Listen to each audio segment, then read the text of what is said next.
Então, gente, continuando aqui, a ideia do custo marginal, aí vamos dar um exemplo hipotético, outro exemplo, tá? Aí considerando todos os custos, né? Depois a gente vai fazer matematicamente de um jeito mais rigoroso. Mas vamos dizer que você tem uma empresa que produz um determinado produto e o custo varia dessa forma aí, né? Produzir uma unidade, o custo fixo é 100, ele vai se manter 100, o custo variável seja 143, e aí o custo total é 243. O custo fixo na média é só dividir 100 por 1, então vai dar 100. O custo variável na média vai ser o custo variável dividido pela quantidade produzida, 143 dividido por 1 vai dar 143.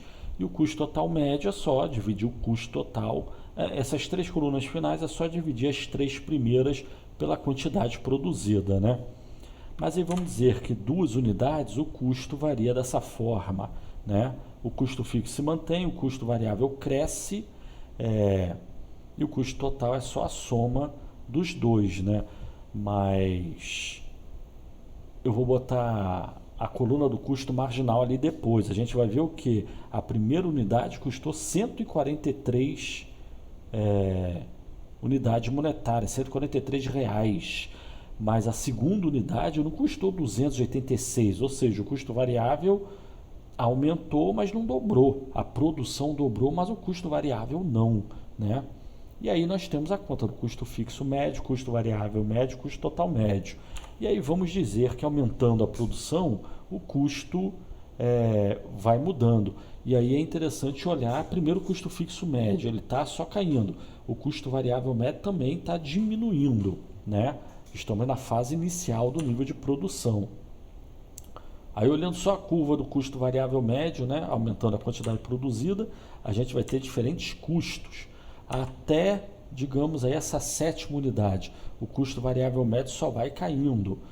Por quê? Porque o custo variável está crescendo, mas a taxas decrescentes. Porque digamos que essa empresa está obtendo ganho de produtividade, né? Mas até a sétima unidade. A partir da oitava unidade, agora o custo fixo se mantém sempre fixo, lógico, só que o custo variável ele agora passa a crescer a taxas maiores que as anteriores, tanto que o custo variável médio passou a crescer, né? Ele estava ali na sexta unidade, o custo variável médio 48, sétima unidade, custo variável médio 47, agora oitava unidade, custo variável médio 52. É uma tabela inventada, lógico, né? Mas aí vamos dizer agora, olhando só a coluna do custo variável médio, a gente tem o quê? Que ele passou a ser crescente, né? Mas então digamos que tem uma empresa com uma estrutura de custo igual a essa, né? Imagina aí que é um estaleiro, uma fábrica de avião ou até uma empresa que produz algumas poucas unidades do seu produto, né? E ela tem o seu custo fixo, seu custo variável, que sempre crescente, mas inicialmente ele cresce menos que a quantidade produzida, no caso até a sétima unidade. A partir da sétima unidade, o custo passa a crescer mais que proporcionalmente ao aumento na quantidade produzida, tá? E aí, se você jogar esses valores aí no Excel, você vai ver que vai fazer uma curva similar à que eu anotei, a que eu mostrei aí nos gráficos anteriores, né? Mas o que interessa aqui para a gente mesmo seria o custo marginal, que no mundo real, já falei, é difícil de calcular. Mas qual seria o custo marginal da primeira unidade? 143. Qual seria o custo marginal da segunda unidade? 81, menor do que a primeira, né? Na medida que o custo variável na média é decrescente, o custo marginal tende a ser menor do que ele, né? A exceção da primeira unidade. E à medida que o nível de produção vai aumentando, o custo marginal vai diminuindo, né? E sendo menor que o custo variável médio, até chegar a um ponto de mínimo e se tornar crescente. Mas mesmo quando o custo marginal se torna crescente, em geral, ele ainda continua menor do que o custo variável médio e o custo variável médio continua decrescente, até o momento que o custo marginal atravessa o custo, se torna maior, que o custo variável médio, ou seja, ele atravessa o custo variável médio. Nesse momento, o custo variável médio se torna crescente, né? E aí nós temos o custo marginal indo ao infinito, né? Mas enfim, olhando essa tabela assim, que é difícil ter algo assim no mundo real, logicamente, mas aqui na teoria econômica a gente pode fazer isso, né? Digamos que essa empresa fosse produzir 9 unidades. O normal das empresas é olhar o custo total médio ali de produzir 9 unidades seria R$ 74,11. E aí ela iria estipular um preço com base nesse custo total médio, né? Ela iria dizer, sei lá, vou vender as 9 unidades por R$ 100 cada um, então eu vou ter um lucro aí de aproximadamente R$ 26 em cada unidade.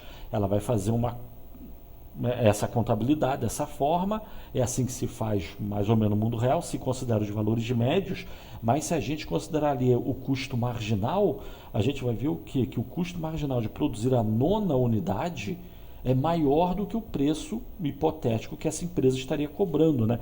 Ela iria cobrar R$ 100 com base no custo total médio de 74, mas o custo marginal de produzir a 9ª unidade já é 150, ela já está no prejuízo, né? Ou seja, se ela considerasse o custo marginal, ela iria ter que refazer suas contas e definir um outro preço para o seu produto. R$ 100 claramente não seria vantajoso, ela estaria prejuízo pelo menos na 9ª unidade, né? No total ela até poderia estar no lucro, certamente estaria, dado que R$ 100 seria maior que o custo total médio, mas considerando o custo na margem da 9ª unidade, ela poderia fazer melhor se não vendesse 9 unidades por R$ 100. Ela poderia vender 8 unidades por R$ 100. O custo total médio é menor e na margem o custo da 8ª unidade é 87, que é menor que 100 também, né? Mas enfim, custo marginal estaria nessa linha aí de como calcular, tá? E na teoria ele é muito importante. Se na realidade é difícil calcular ele, isso não nega a importância do custo marginal a nível teórico, né? E se desse para calcular ele no mundo real, certamente todo mundo estaria calculando, né? Mas enfim, dei esse exemplo hipotético. Vou dar outro exemplo numérico agora, né? Para calcular efetivamente. Vamos dizer que tem uma empresa que tem um custo total, uma função custo total expressa pela seguinte expressão, que a gente já viu que o custo total ele tem um formato cúbico, né? Porque o custo variável tem um formato cúbico. Então, dizer que tem um formato cúbico é dizer que segue uma expressão como essa, uma expressão cúbica, né? Em geral, em condições normais. Então, digamos que o custo total seja expresso por uma expressão como essa. Aí, de novo, né, eu já tinha dito, função de produção. É difícil uma empresa no mundo real ter exatamente uma função de produção escrita. Agora, se a gente falar em função custo total, também é difícil, se não impossível, uma empresa ter exatamente uma função custo total escrita, né?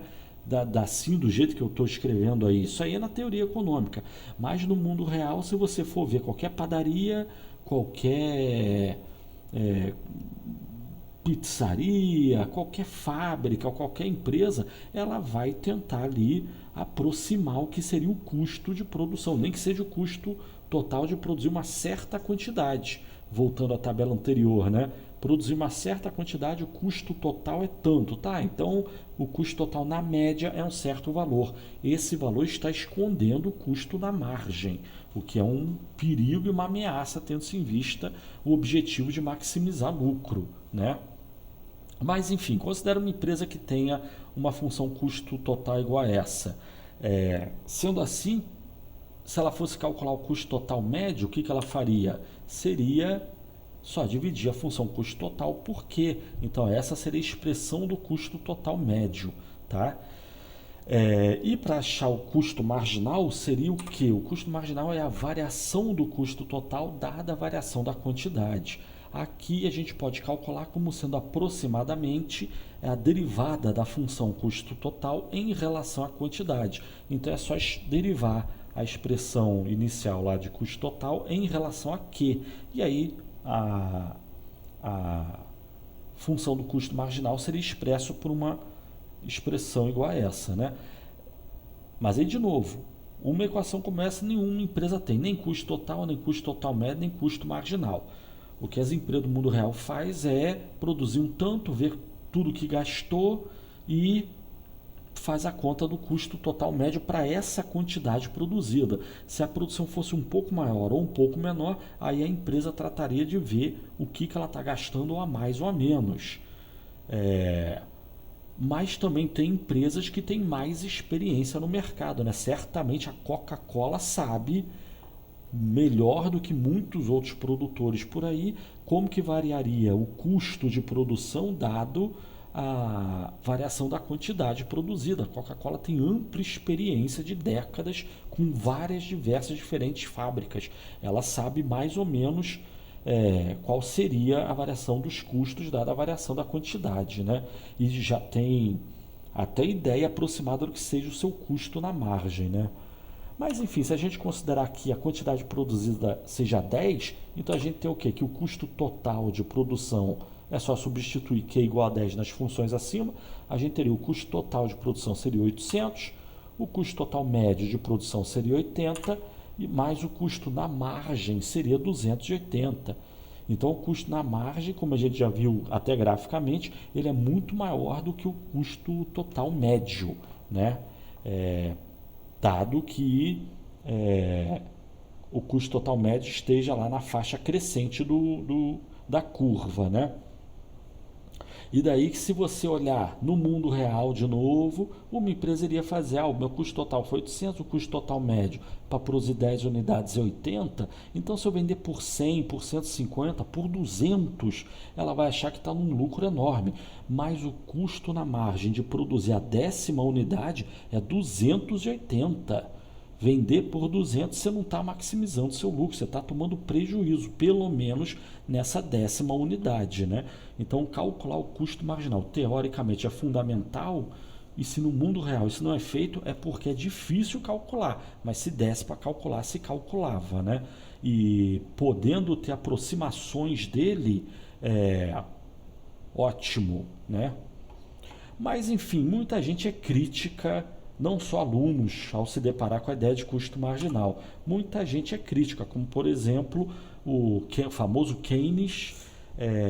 Por exemplo, né? Não só ele, mas normalmente nem se cita Keynes, nem é citado num curso de microeconomia. Ele tem a ver mais com macroeconomia. Mas lá no livro dele, Teoria Geral do Emprego do Juro da Moeda, lá na página 283 dessa edição aí que eu estou considerando, ele faz uma crítica a essa ideia aí de custo marginal, né?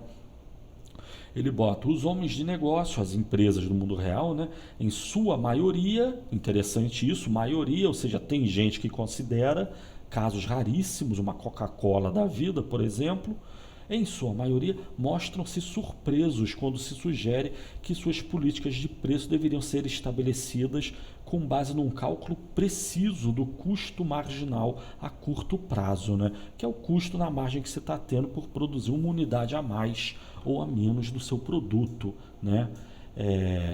Mas, enfim, existem críticas à ideia de custo marginal, mas isso não nega a importância do custo marginal. O custo marginal é importante no mundo real e na teoria.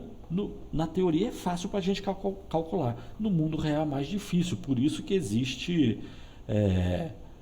uma certa resistência em entender e considerar o custo marginal, né? Mas o ótimo seria considerar, tá certo? E aí um último gráficozinho aqui,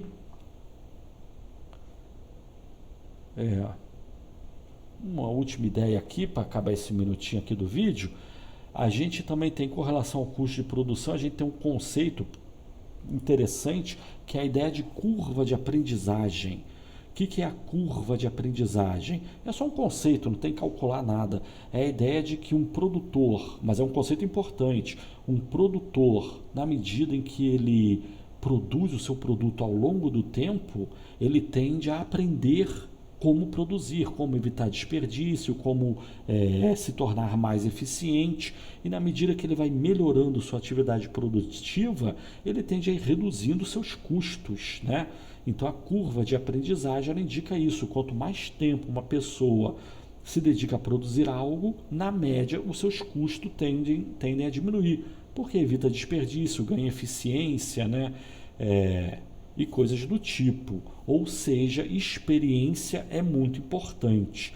E daqui a pouco a gente vai falar de diferentes empresas em diferentes condições. Você tem uma empresa que tem um dono que trabalha com essa empresa há muito tempo e outro dono está abrindo, outra empresa está abrindo agora com um dono que está iniciando as atividades, fatalmente elas vão ter custos de produção diferentes. Por quê? Porque uma tem longa experiência, outra não tem experiência, né? Acaba que a empresa que não tem experiência, o produtor que não tem experiência vai ter custos muito mais altos do que o produtor que tem experiência, tá certo? Mas aí ficamos por aqui agora, continua no próximo vídeo. Valeu!